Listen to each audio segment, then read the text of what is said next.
Me robó mi empresa, me robó mi dinero, pero cometió el peor error de todos. Me dio tiempo para pensar cómo destruirla. Antes de pasar a la historia, si te gustan nuestras crónicas, suscríbete ahora mismo y dale clic a ese botón de like. Hace unos años, fundé una empresa tecnológica con una socia que parecía la compañera ideal. Inteligente, cautelosa, excelente cerrando ventas. Sin embargo, descubrí que tenía un pequeño inconveniente. Era una traidora profesional. Para entender cómo dejé que me pusieran la soga al cuello, tienen que saber de dónde venía mi lealtad hacia Lucía. Nos conocimos en la universidad, en el último semestre.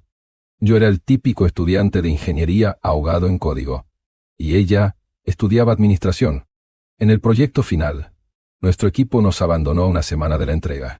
Lucía y yo nos quedamos solos. Ella no sabía programar, pero se sentó a mi lado durante 3 noches seguidas, trayendo café y organizando la documentación mientras yo escribía el software. Cuando presentamos el proyecto y sacamos la nota máxima, me miró y me dijo que algún día construiríamos algo grande juntos. Le creí.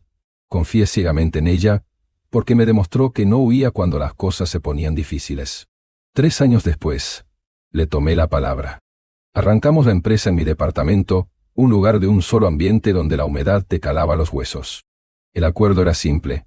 Yo construía la plataforma y ella conseguía los clientes. Pero desde el día 1, el capital fue un problema. Yo asumí el 100% del riesgo financiero. Y lo hice por una razón que en ese momento me pareció lógica y humana.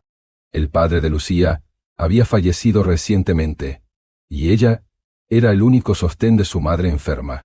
Marcos, confío en tu talento, pero mis ahorros son el seguro médico de mi familia, me dijo una tarde sentada en el borde de mi cama mientras yo tecleaba.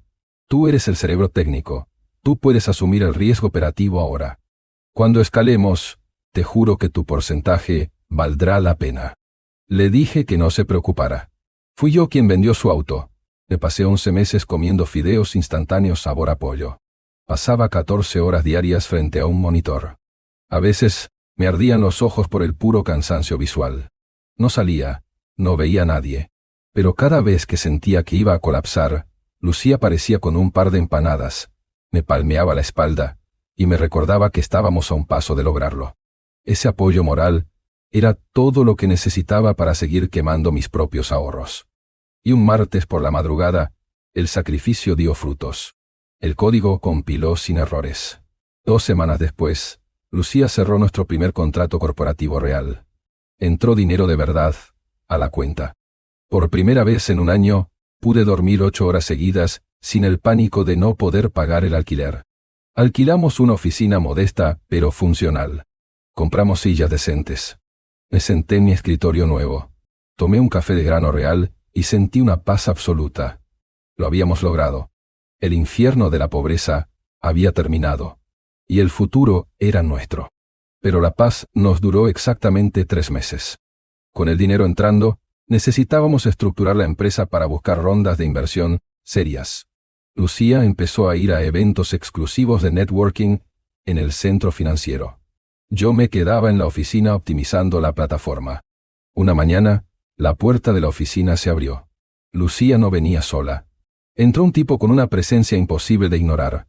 Traje azul marino impecable, reloj de esos que no necesitan presumirse, y una confianza que llenaba la sala. Marcos, te presento a Julián, dijo Lucía, con un brillo en los ojos que nunca le había visto. Es un consultor estratégico.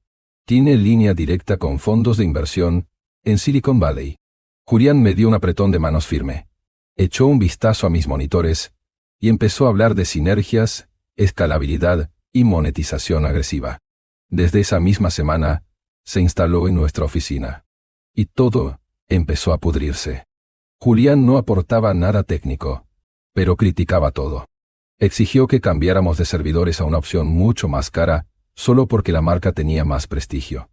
Empezó a opinar sobre mi ropa, diciendo que mis zapatillas negras daban una imagen de empleado raso y no de fundador. Yo discutía con él a diario, intentando proteger los recursos de la empresa, pero Lucía siempre se ponía de su lado. El golpe de gracia llegó cuando me quedé hasta tarde, un viernes arreglando un parche de seguridad.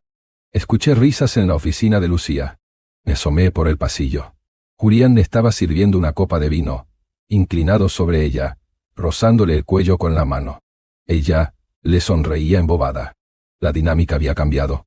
Ya no era mi socia de la universidad. Era una mujer cegada por un tipo de traje que le prometía el mundo. Ese romance la mutó por completo. Dejó de responderme los correos técnicos.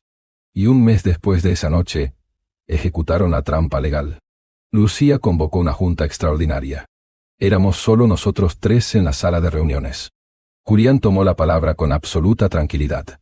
Nos informó que un fondo extranjero quería inyectar $2 millones, pero exigían una estructura corporativa distinta. Para recibir los fondos, la empresa debe hacer un aumento de capital inmediato, dijo Julián, entregándome un documento legal de 40 páginas. Lucía me miró fijamente. Es el procedimiento estándar, Marcos, me aseguró, usando su tono de ventas más convincente. Emitimos nuevas acciones. No tienes que poner un centavo. Era mentira. El documento establecía que los socios actuales debían comprar las nuevas acciones para mantener su porcentaje. Si no las comprabas, te diluías. Ellos sabían perfectamente que yo me había gastado hasta mi último billete de $100 construyendo la plataforma. No tenía liquidez. En esa misma sala, pasaron a la votación formal. Lucía y Julián, que ya había comprado una participación simbólica, levantaron la mano para aprobar la emisión masiva. En menos de 3 minutos, perdí mi poder de veto. Con el 95% bajo su control, tomaron el mando absoluto. Me dejaron en silencio durante 48 horas.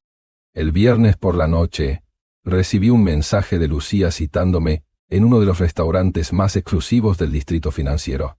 Llegué puntual. El lugar estaba lleno de ejecutivos.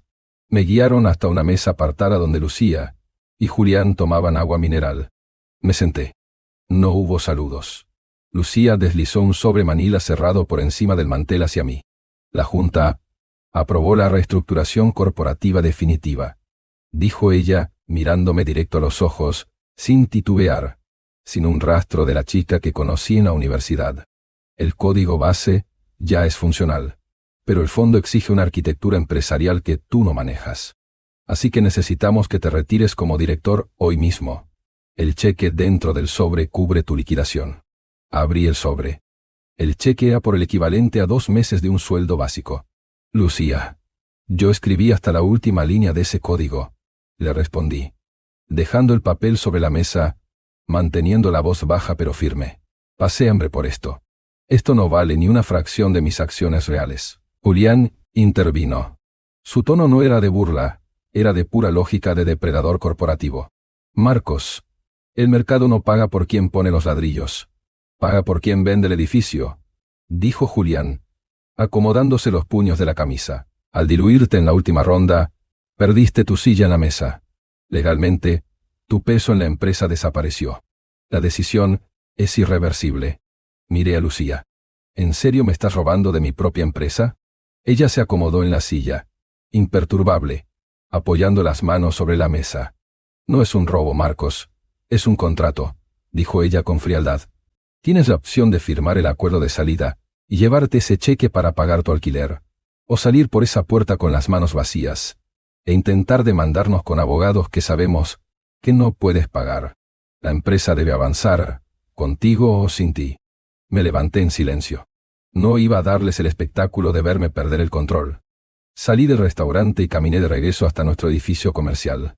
A la 1:30 de la madrugada, el guardia nocturno de la recepción me entregó una caja de cartón con mi teclado mecánico, mis audífonos y 2 libretas de apuntes. Me quedé en acera fría, con la caja en las manos, mirando el logo luminoso de la empresa que yo había programado línea por línea. Me habían sacado del juego, usando mis propias reglas. Pero el maldito gurú de los negocios había cometido un error de cálculo imperdonable. Al quitarme de encima la presión de 14 horas diarias de programación y operación de la empresa, me regalaron el recurso más valioso del mundo, el tiempo. Esa noche, cuando el guardia me entregó la caja de cartón, lo único que sentí fue un vacío absoluto que me aplastaba el pecho. Llegué a mi departamento a las 2 de la mañana. Puse la caja en el piso, me senté en el borde de la cama y me quedé mirando la pared. Me pasé los siguientes 3 meses en un pozo de depresión total. No salía a la calle. Sobreviví haciendo trabajos mediocres de programación por horas en Internet, cobrando una miseria solo para poder pagar el alquiler y comer. Había días en los que recordaba a Lucía y a Julián brindando en ese restaurante con el dinero que yo había sudado. Y me daban ataques de rabia de pura impotencia. Me habían quitado mi obra, mi tiempo y mi dignidad. Pero al 4.º mes, cuando ya no me quedaban ni $100 en la cuenta, el odio finalmente le ganó a la lástima. Una madrugada, abrí mi computadora vieja. Lucía y su maldito novio pensaban que me habían dejado sin armas porque me quitaron mi escritorio. Pero olvidaron quién era yo. Soy ingeniero de sistemas. Mi cabeza funciona buscando vulnerabilidades en estructuras complejas. Y la supuesta estructura de Julián tenía que tener una falla. No hice nada ilegal. Empecé a usar bases de datos públicas, registros de la propiedad y portales de transparencia financiera. Rastreé el supuesto fondo de inversión extranjero que Julián había usado para justificar la dilución de mis acciones. Me tomó semanas cruzar los datos, pero lo encontré. El Gran Fondo de Inversión Internacional era una empresa de papel radicada en un paraíso fiscal. Había sido creada apenas 6 meses atrás, y su capital social declarado era de $500. Seguí tirando del hilo. Revisé el historial legal de Julián. El tipo no era un lobo de los negocios. Era un estafador serial de cuello blanco. Su táctica ya había arruinado 3 startups tecnológicas con el mismo método exacto. Lucía no era su nueva socia de vida, era su próxima víctima. Y la muy estúpida le había entregado las llaves de mi empresa en bandeja de plata. Saber eso me devolvió la vida. Si iba a destruirlos, no lo haría con abogados que me iban a desangrar por 5 años. Lo haría en su propio terreno. Pero necesitaba capital de guerra. Me encerré en mi departamento durante 6 meses enteros. Me desconecté del mundo. Usando la rabia como combustible, programé una versión paralela de la plataforma. Como yo conocía cada defecto del código original, construí una arquitectura completamente nueva, limpia y que procesaba los datos al triple de velocidad. Cuando la terminé, me puse mi única camisa decente y fui directamente al competidor más agresivo del mercado. La empresa gigante que Lucía llevaba 1 año intentando firmar, sin ningún éxito. Pedí una reunión con el director de tecnología. Le mostré mi sistema operando en vivo en su propia sala de juntas. Le demostré los tiempos de carga y la seguridad. Al ver los números, me compraron la exclusividad tecnológica por un pago inicial de $80.000, más un contrato de mantenimiento mensual. Salí de ese edificio y respiré profundo. Ya no era el tipo desempleado en zapatillas. Tenía liquidez. Y con ese dinero, empecé a comprar las cuerdas para ahorcar a mi ex socia. Cuando Lucía y yo fundamos la empresa, yo fui quien firmó los contratos de infraestructura. Sabía exactamente a qué proveedor local le alquilábamos los servidores. También sabía que, con el ritmo de gastos absurdos de Julián en cenas y viajes, la cuenta de mantenimiento debía estar en rojo. Fui a las oficinas del proveedor de servidores. Me senté con el gerente de cuentas. Represento una firma de capital y quiero adquirir deuda comercial, le dije, apoyando las manos en su escritorio. Sé que tienen facturas vencidas considerables de la plataforma de Lucía. Quiero comprar esa deuda por el valor total. El gerente revisó su sistema, sorprendido, y asintió. Tienen 4 meses de atraso, me dijo. Firmé los documentos legales y transferí el dinero. Legalmente, los derechos de cobranza, ahora, eran míos. Yo era el dueño del oxígeno de la empresa de Lucía. Para disfrutar la asfixia, sin pisar su edificio, me apoyé en Diego. Él era un desarrollador junior que yo mismo había contratado tiempo atrás y que seguía trabajando ahí. Nos empezamos a ver los viernes en un bar ruidoso del centro. Él me daba los reportes de daños mientras tomábamos cerveza. Lucía está perdiendo el control por completo, me dijo Diego una noche, semanas después. Hoy llegó gritando, porque el sistema principal tiene intermitencias. Los clientes más grandes están amenazando con cancelar contratos por incumplimiento de servicio. ¿Y el visionario de Julián dónde está?, le pregunté. Desaparecido, respondió Diego, dándole un trago a su vaso. Hace 3 semanas, dijo que viajaba a Europa a buscar una segunda ronda de inversión de emergencia. No contesta los correos. La dejó sola con los reclamos. Sin dinero para pagarnos la nómina, y con un aviso de suspensión de servidores que llegó de una firma de cobranza anónima. Lucía se la pasa encerrada en su oficina, llamando a bancos, llorando, pero nadie le da un centavo de crédito. Fui la sombra que le destruyó la vida durante un año entero. Cada vez que Lucía intentaba vender la base de datos de clientes para salvarse de la quiebra, yo me adelantaba y bloqueaba la transacción usando mis derechos como su principal acreedor legal. Cada vez que buscaba un proveedor de servidores alternativo, yo ya había comprado la exclusividad en la zona. La acorralé financieramente. La dejé sin opciones. Finalmente, la empresa se declaró en bancarrota oficial. Las oficinas fueron embargadas y vaciadas. Julián, como era de esperarse, bloqueó el número de Lucía y desapareció del mapa con los últimos miles de dólares que sacó. Ella pasó de usar zapatos de diseñador a quedarse con cuentas congeladas y demandas laborales a su nombre. Para este punto, mi nueva plataforma ya dominaba el mercado. Mi cliente me ofreció el puesto de director general en una nueva división corporativa. Tenía un piso entero para mí solo, con ventanales inmensos en el distrito financiero más exclusivo de la ciudad. 8 meses después de la quiebra de Lucía, mi secretaria entró a mi oficina un martes por la mañana. «Señor, tenemos a los últimos candidatos para la gerencia de ventas en la sala de espera», me dijo ella, leyendo su tableta. «Hay una postulante que lleva casi 3 horas esperando. Su currículum tiene huecos recientes y se ve bastante desesperada por conseguir la entrevista». Tomé la carpeta que me ofrecía. Leí el nombre impreso en la primera página. Levanté la vista hacia el ventanal, sintiendo una frialdad y una paz absolutas. «Hazla pasar», le dije a mi secretaria, «y dile al equipo de seguridad de la planta que se mantenga alerta en el pasillo». Mi secretaria salió de la oficina cerrando la puerta detrás de ella. Me quedé de pie frente al inmenso ventanal de cristal que daba al centro financiero de la ciudad. Afuera llovía. Escuché el leve crujido de la puerta de caoba al abrirse de nuevo, y luego unos pasos tímidos hundiéndose en la alfombra de mi despacho. «Buenos días. Vengo por la entrevista para la gerencia de ventas», dijo una voz que no escuchaba hace más de un año. Sonaba apagada, rasposa. Me giré lentamente. Lucía estaba parada en el centro de la oficina. Llevaba un traje sastre gris que claramente había visto días mejores y unos zapatos negros sin brillo. Había perdido peso. Tenía ojeras oscuras, marcándole el rostro, y abrazaba su bolso contra el pecho como si fuera un escudo. Levantó la vista de la alfombra y me miró a los ojos. El color se le escurrió de la cara en un segundo. «¿Marcos?», susurró, dando un paso torpe hacia atrás, chocando contra una de las sillas de visitas. «Toma asiento, Lucía», le dije, caminando hacia mi escritorio. «¿Estamos en una entrevista de trabajo? No es así». Ella se dejó caer en la silla de cuero. Le temblaban las manos. Miró a su alrededor, procesando el tamaño de la oficina. «¿Tú eres el director general aquí?», preguntó, con la voz quebrada. «Pero si cuando te fuiste no tenías nada. Saliste con las manos vacías».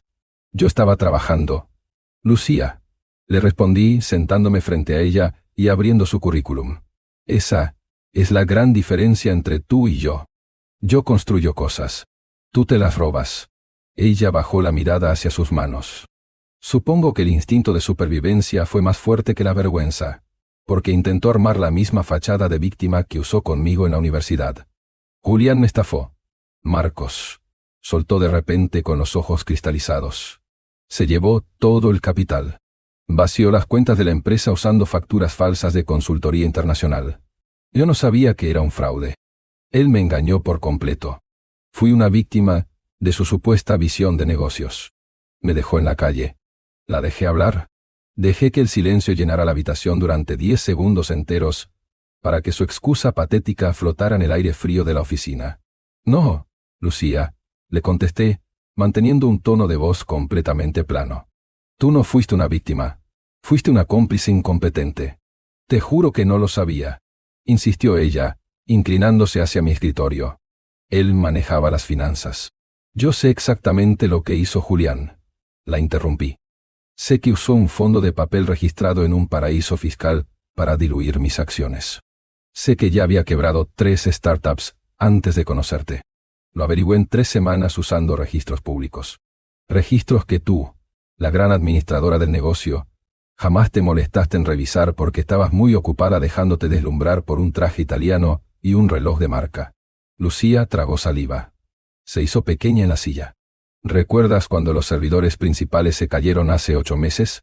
Le pregunté, entrelazando los dedos sobre mi escritorio. ¿Recuerdas que una firma de cobranza anónima les bloqueó el acceso por falta de pago y los empezó a ahorcar financieramente?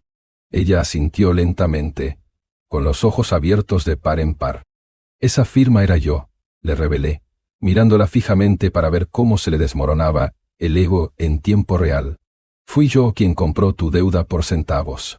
Cada vez que intentabas vender tu cartera de clientes para salvarte de la quiebra, yo usaba mis derechos como tu principal acreedor para bloquear la transacción legalmente. Yo fui la sombra que te cortó el oxígeno mes a mes, asegurándome de que no pudieras respirar mientras tu querido visionario huía a Europa. ¿Tú me destruiste?, preguntó, con un hilo de voz, aferrándose a los reposabrazos de la silla. Marcos, teníamos deudas. Me embargaron las cuentas. Tú me dijiste en aquel restaurante que Julián escribía cheques, y yo solo escribía código. Le recordé, devolviéndole la frase exacta que usó para humillarme. Resulta que yo escribí la arquitectura nueva que esta corporación me compró por millones de dólares. Y con mis cheques, compré tu miseria corporativa. Lucía empezó a llorar. No era un llanto de arrepentimiento, era el llanto de alguien que se da cuenta de que perdió la partida por pura arrogancia. Necesito este trabajo, Marcos, suplicó, perdiendo toda la dignidad que le quedaba. Puedo empezar desde abajo. Puedo ser tu asistente comercial. Conozco el mercado. Yo estuve contigo cuando comíamos fideos en tu departamento. Yo creí en ti. Cerré su carpeta de golpe. El sonido seco resonó en la oficina. Deslicé el currículum por el escritorio de cristal hasta que cayó en su regazo.